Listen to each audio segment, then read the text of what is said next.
À la une de notre édition, retour sur le génocide rwandais avec un peu de réinformation historique. Pour commencer, faisons un rapide résumé sur la situation il y a une vingtaine d'années. Dans un pays déjà en crise, après la marche forcée vers la démocratie imposée par François Mitterrand, le président rwandais Habyarimana, un Hutu du Nord, est assassiné lors d'un attentat en 1993. Le pays sombre alors dans une vague de violence interethnique entre Hutus et Tutsis. Des exactions sont menées de part et d'autre, des villages entiers sont décimés. Les Tutsis s'organisent en mouvement politique, le FPR, le Front patriotique rwandais, avec une force armée propre. En avril 1994, les massacres de la population révoltent la communauté internationale et la France propose une intervention à l'ONU. 3 mois plus tard, l'opération Turquoise est lancée avec pour seul but de protéger indistinctement les populations. Mission accomplie et saluée par l'ensemble des nations. Pourtant, au fil du temps, le rôle joué par l'armée française est remis en cause, notamment par Paul Kagame, actuel président rwandais et chef du FPR. Pour revenir sur cet épisode de l'Afrique contemporaine, l'Association pour l'Histoire, présidée par Philippe Conrad, avait organisé un colloque avec des militaires, des historiens spécialistes de la question rwandaise. TV Liberté était sur place. Quand des accusations partent comme ça dans la presse, les soldats, les subordonnés que j'avais à l'époque, sont remontés vers moi en me disant « En général, on est accusé de pires atrocités, qu'est-ce qui se passe? Qu'est-ce que vous faites ?» Donc avec le colonel Hogarth qui était là, on a créé une association qui s'appelle l'association France Turquoise, dont l'objet des statuts est de défendre les militaires sur leur honneur et sur ces fausses accusations. Cette association a des avocats et elle œuvre actuellement face aux plaintes qui ont été déposées contre nous dont j'ai parlé, et elle fait également le lien entre le ministère, le gouvernement et le président de la République, parce qu'on a été reçu à l'Élysée, pour qu'on soit certain que l'armée française sera défendue dans cette affaire face à ces fausses accusations. Nous voulons nous élever contre le mensonge historique en général, la désinformation historique, et nous avons considéré que dans le cas du Rwanda, nous avions une situation véritablement exemplaire.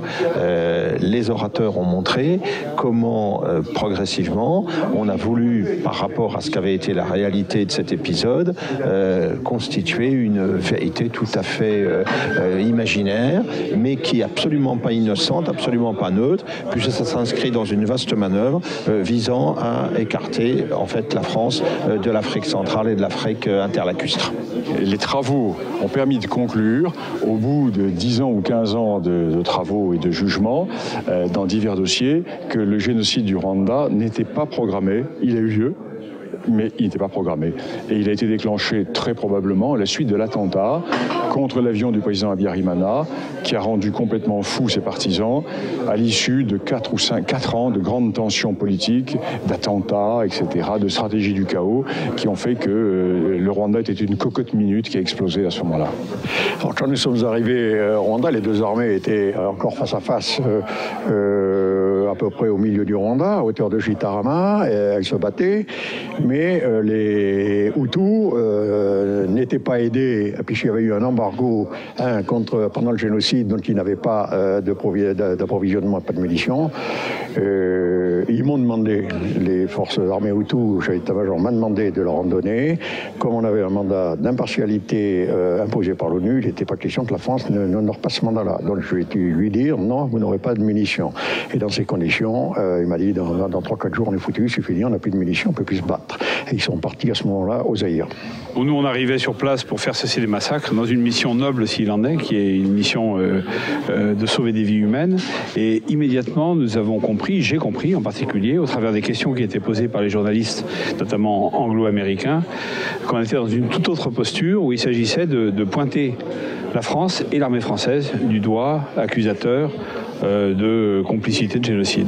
Cette prise directe avec la désinformation, c'est ça d'abord, c'est les médias anglo-saxons qui me demandent si j'ai pas honte de ce que la France a fait au Rwanda, alors qu'on avait toutes les raisons au contraire d'être fiers de ce qu'elle avait fait ou essayé de faire, tout au moins, parce qu'il y a bien sûr un certain nombre d'erreurs politiques qui peuvent être commises, mais sur le fond, il n'y avait aucune raison d'avoir honte. La deuxième étape, ça a été le retour en octobre 1994 à Marseille, de retour chez moi, quand j'ai compris que des Français, des écrivains, des journalistes, s'emparer de ce sujet pour eux aussi se joindre au clan des accusateurs et de l'armée française et de la France, en reprenant cette accusation terrible de complicité de génocide. La mission était humanitaire, elle a été réussie dans son objectif humanitaire, même si malheureusement elle est arrivée un peu tard, c'est-à-dire 2 mois après, mais on constate qu'aucune autre grande puissance n'est venue. Il n'y a que la France qui a fait quelque chose et elle est critiquée après.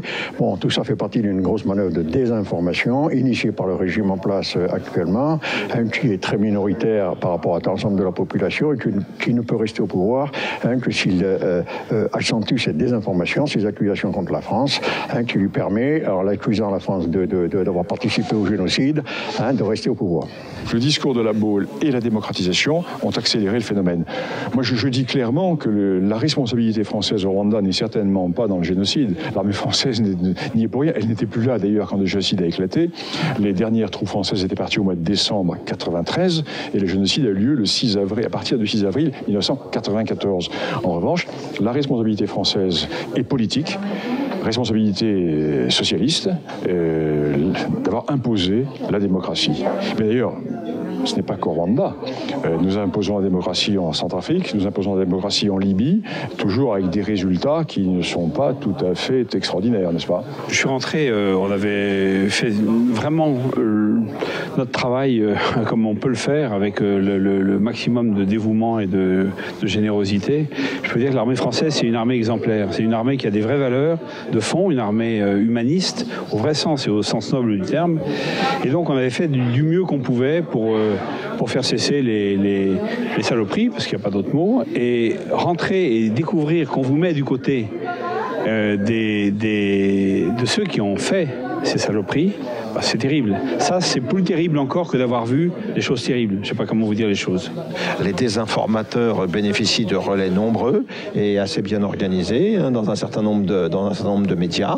On a vu des gens qui étaient tout à fait installés dans le système médiatique. Je pense à Pierre Péan en particulier, qui, à partir du moment où il a touché à cette question, a été immédiatement l'objet de toutes les attaques, de toutes les calomnies. Donc c'est quelque chose dont nous devons nous défendre avec beaucoup de volonté, beaucoup de vigilance, parce que c'est pas du tout quelque chose de neutre. Orwell l'avait déjà dit, celui qui maîtrise le passé ou la vérité sur le passé, il maîtrise le présent et c'est lui qui commande l'avenir. Et donc c'est aussi notre rôle en tant qu'association pour l'histoire de nous défendre aussi sur ce front-là. Et le prochain rendez-vous de l'association? Alors sans doute au mois de février, la date n'est pas encore fixée, mais je pense que nous parlerons des Balkans.